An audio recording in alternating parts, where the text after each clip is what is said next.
안녕하세요. 언어 논리력의 강선아입니다. 자, 오늘은 여러분들과 함께 22번부터 문제를 풀어보도록 하겠습니다.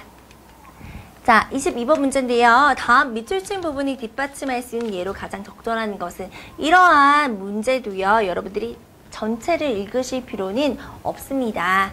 자, 저라면 그 밑줄이 그어져 있는 몇 문장 앞부터 읽을 텐데요. 또 이게 조금 부담스러우신 분들은 그 문단부터 읽으셔도 충분합니다.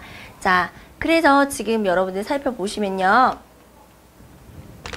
이 정도, 그 밑줄 친 부분에 해당하는 문단 정도만 읽으셔도 충분히 풀 수 있으니까요. 한번 이렇게 풀어볼게요. 자, 시청자들의 수준에 대한 평가를 쉽고 객관적으로 확인하기는 간단한 문제가 아니다. 그렇다고 이 양 극단 사이 어딘가에 진실이 있다는 식의 애매한 절충주의를 주장하고 싶은 생각은 없다. 다만 시청자의 수준을 평가할 때 몇 가지 요건들을 고려할 필요가 있다. 먼저 시청자들이 프로그램을 만들고 편성하는 권리를 갖고 있지 않다는 점이다. 그들은 언제나 이미 만들어진 프로그램을 시청할 수밖에 없다. 사실 이 문제는 요 밑줄 친 부분만 읽어도 충분히 풀 수 있는 문제였는데요. 자, 시청자들이 이미 만들어진 프로그램을 시청할 수밖에 없다와 관련된 내용을 보시면 되겠죠. 자, 시청자의 인기 있는 연예인이 여러 프로그램에 중복 출연하고 있다. 방송국 홈페이지에 시청자들의 의견을 주고받을 수 있는 게시판이 있다. 시청자가 참여할 내용 전체를 이끌어가는 형식의 프로그램이 증가하고 있다. 자, 이런 것들이 다 아니죠. 시청자들은 어떤 프로그램을 만들 수 있진 않고 그냥 볼 수밖에 없다. 이런 내용과 관련된 내용이어야 되니까요. 지방방송국에서는 지역 주민의 의견을 수렴하여 아예 반대되는 내용이고요.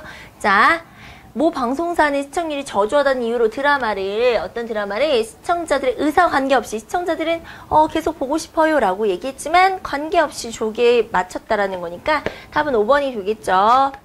시청자들은 그냥 자신의 어떤 의사와는 관련 없이 그냥 만들어진 것을 볼 수밖에 없다라는 내용이니까 5번이 정답이 되겠습니다.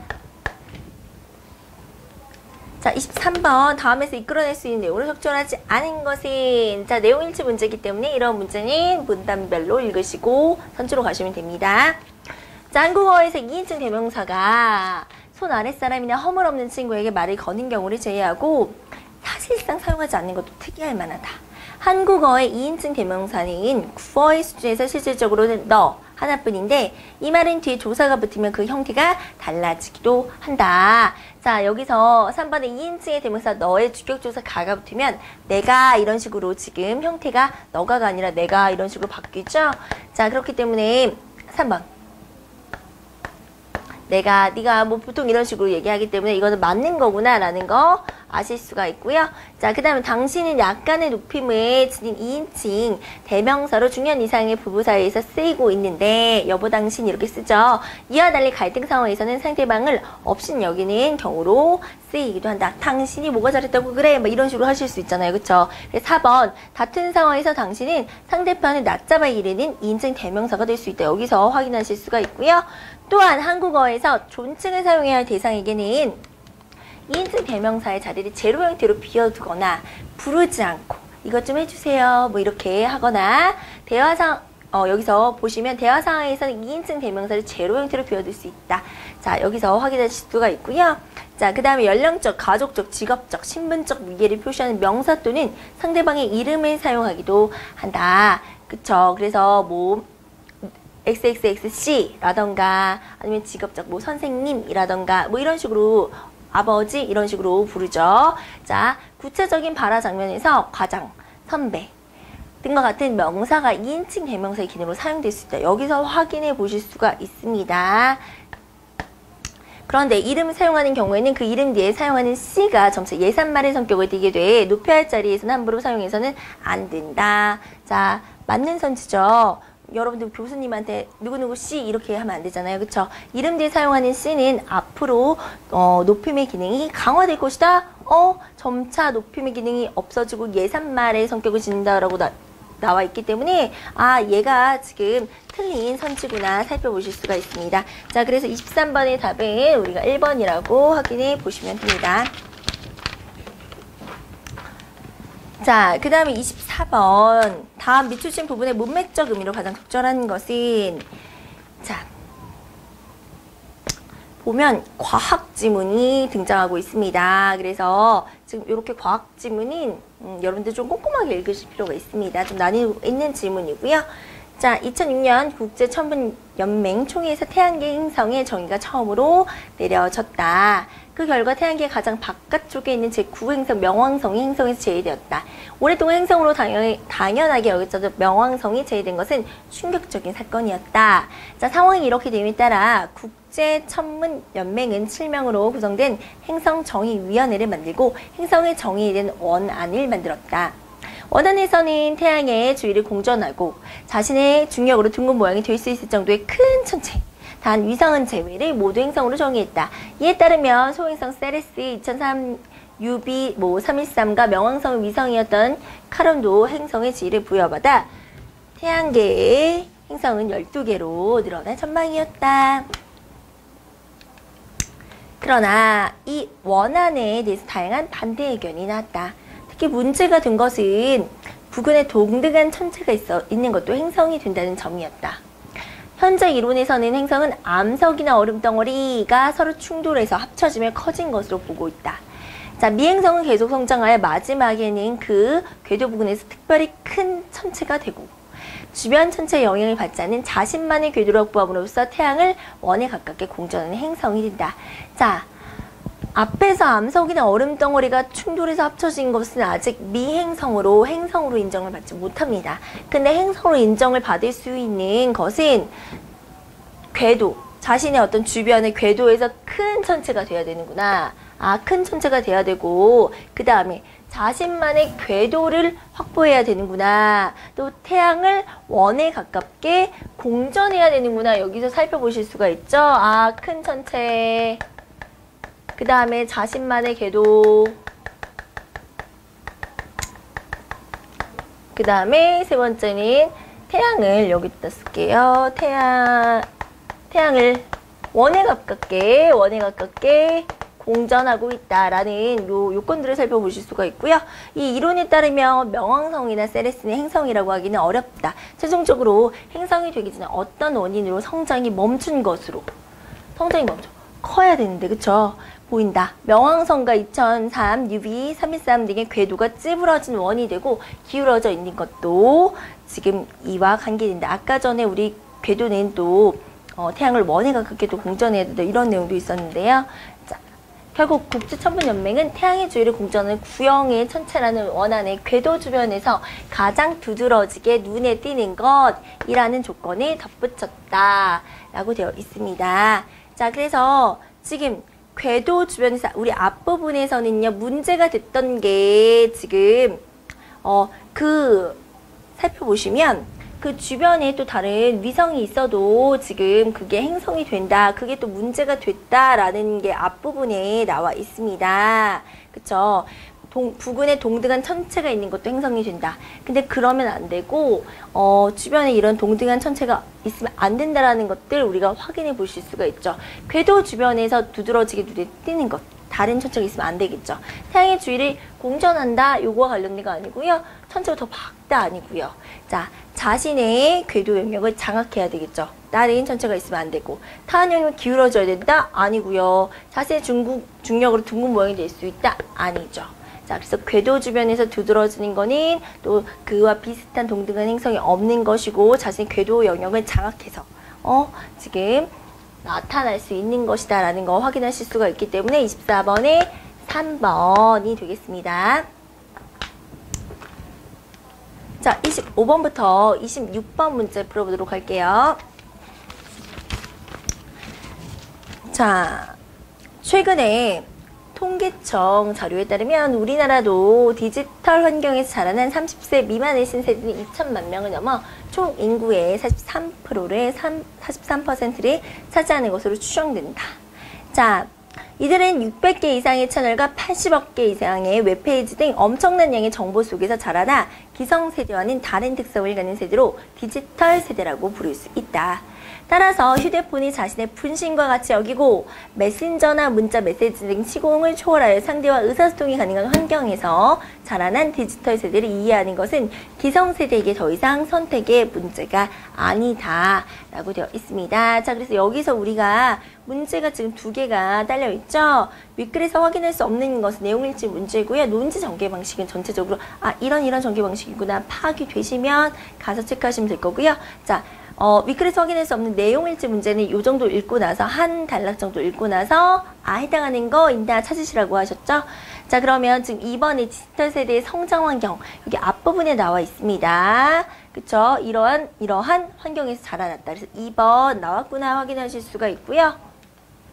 자, 우선 디지털 세대들은 멀티태스킹 또는 병렬 처리에 능하다. 한꺼번에 여러 가지 일을 할 수가 있는 거죠. 자, 먹으면서 음악 들으면서 공부하면서 이렇게. 자, 즉 기성세대가 한 가지 일을 수행하면서 다른 일을 동시에 처리하는 것에 서툰 반면 이들은 여러 대상에 골고루 관심을 분산해서 처리할 수 있다. 자, 디지털 세대의 사고방식. 멀티태스킹 가능하고 골고루 관심을 분산할 수 있고 이런 사고 가능하다라는 거 나와 있고요. 자, 따라서 디지털 세대들은 친구에게 편지를 보내고 느긋한 마음으로 그 답장을 기다리지 않는다. 이들은 즉각적으로 반응을 주고하는 교류를 원한다.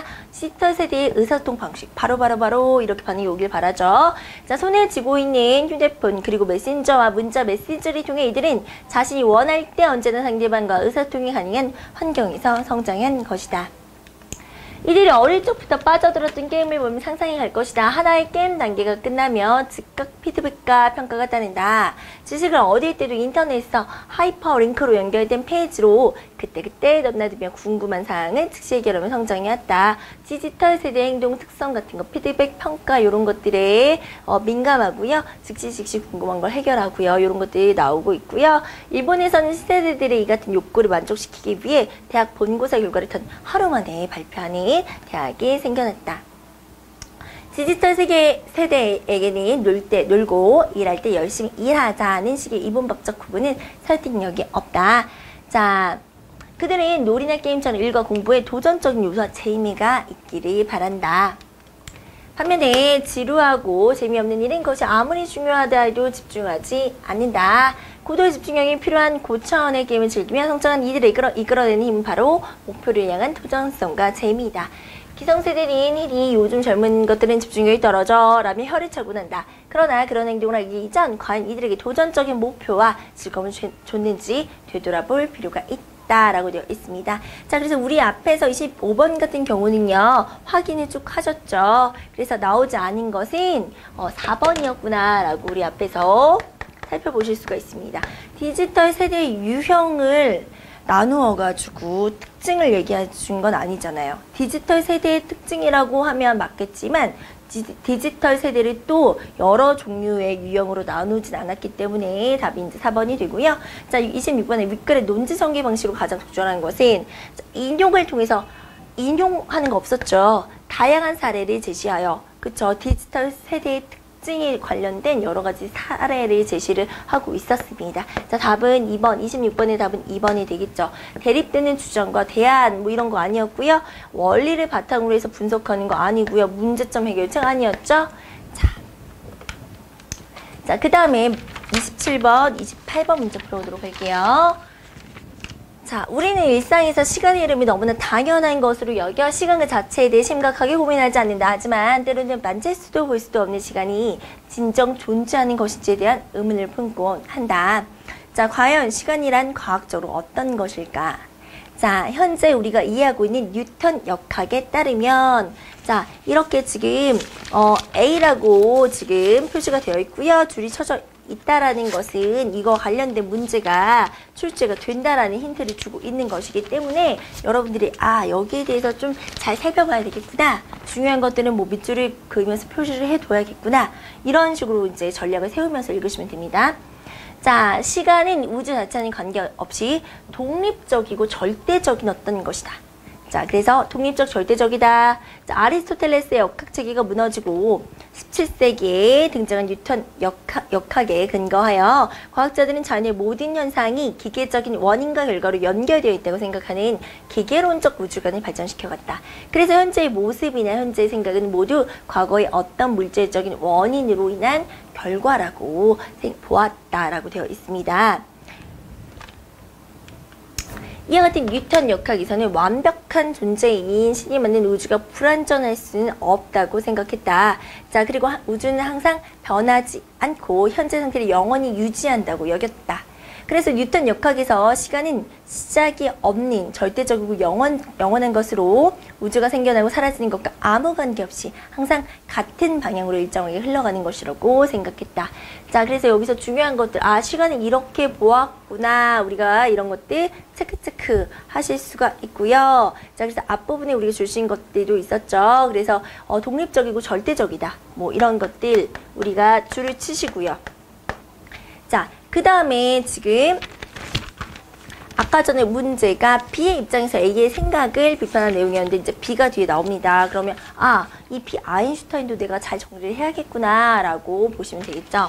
자, B가 A를 비판하는 거니까 B와 A의 어떤 생각이 다른 지점이 이 문제의 답이 되겠구나. 어떤 게 다른지 봐야겠구나 라고 전략을 세우시면 되고요.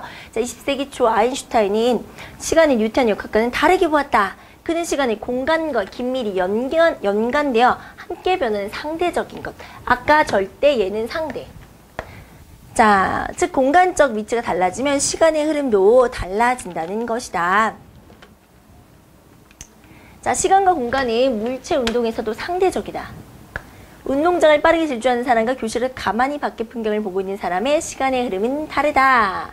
자, 이 관점에서 보면 과거로의 시간 여행은 시간의 흐름 속에서 사건이 반대 방향으로 돌릴 수 있느냐의 문제가 아니라 현재 나타내는 시공간의 한 점에서 과거에 나타내는 시공간의 한 점으로 여행이 가능한가라는 문제가 된다.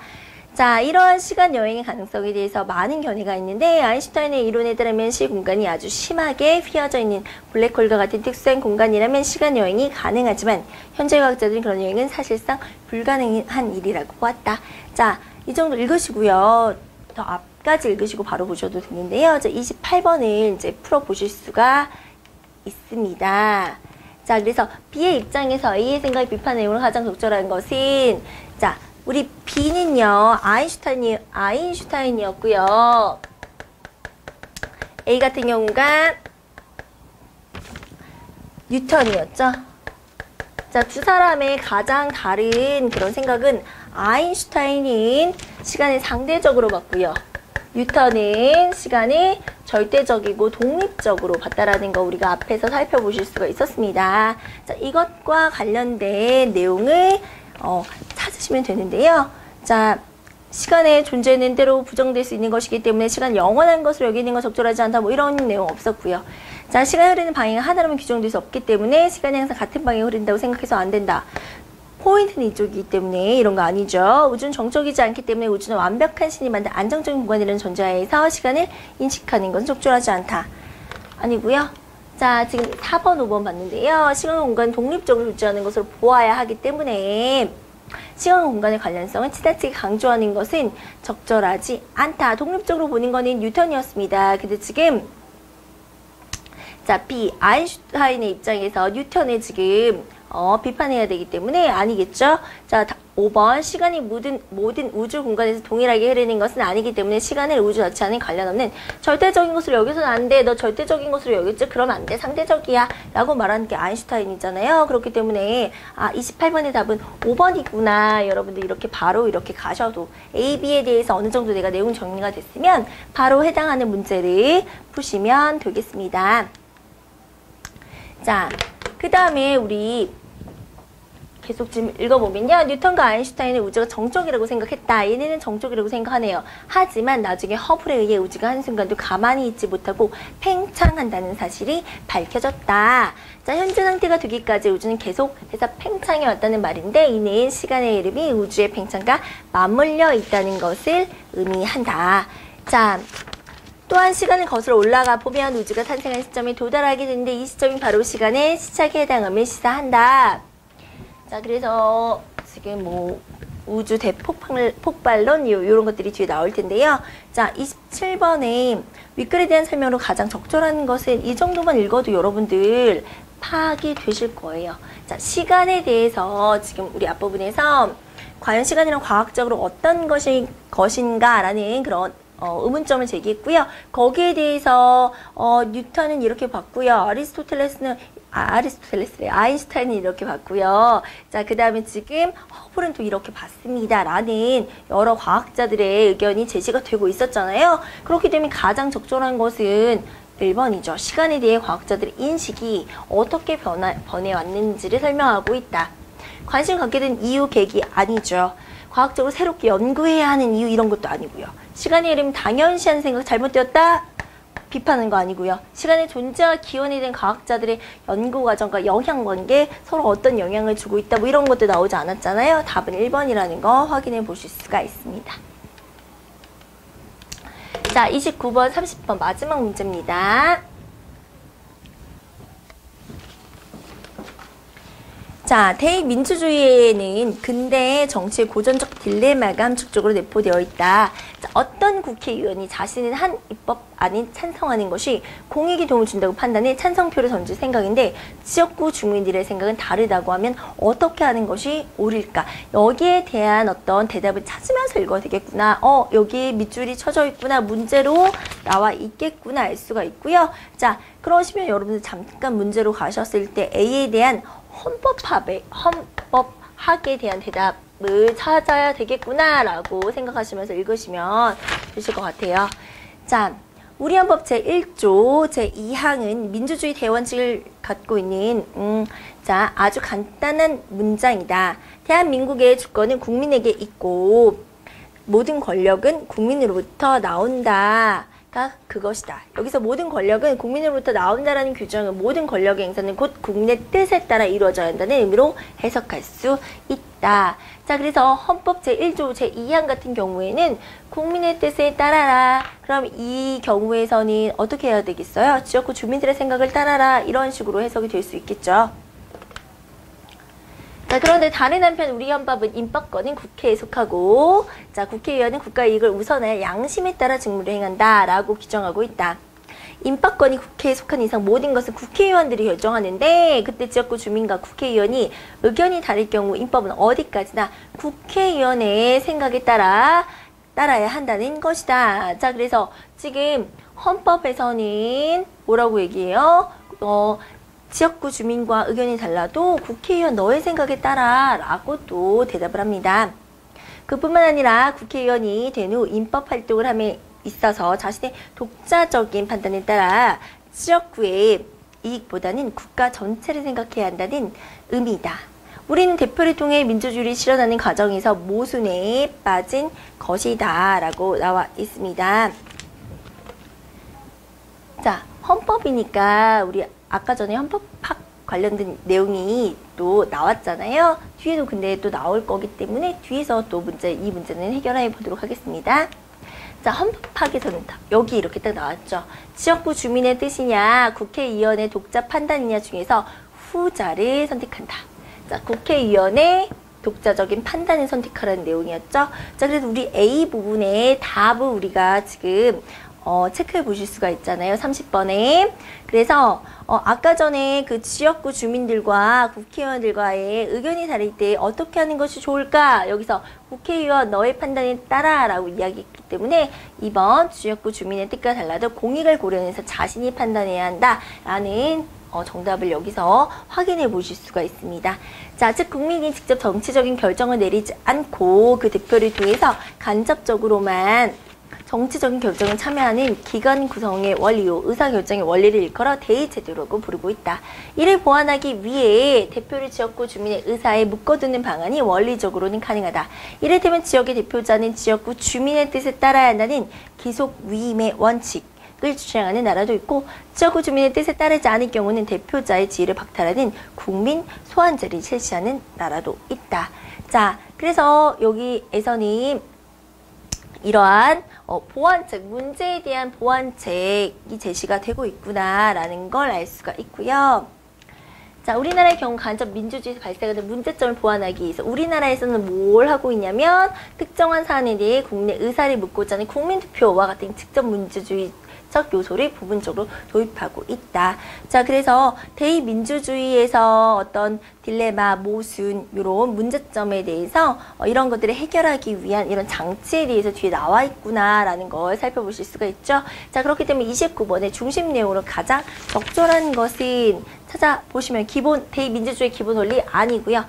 대의민주주의 역사적 발전 과정 아니고, 자, 대의민주주의에서 국민의 행동 방식 아니고요. 대의민주주의 실시 과정에서 문제점과 그것의 어떤 보완책 나와 있었기 때문에 4번 되겠고요. 우리나라에 적합한 대의민주주의 제도 이런 내용 아니었죠. 자, 그래서 29번의 답은 4번입니다.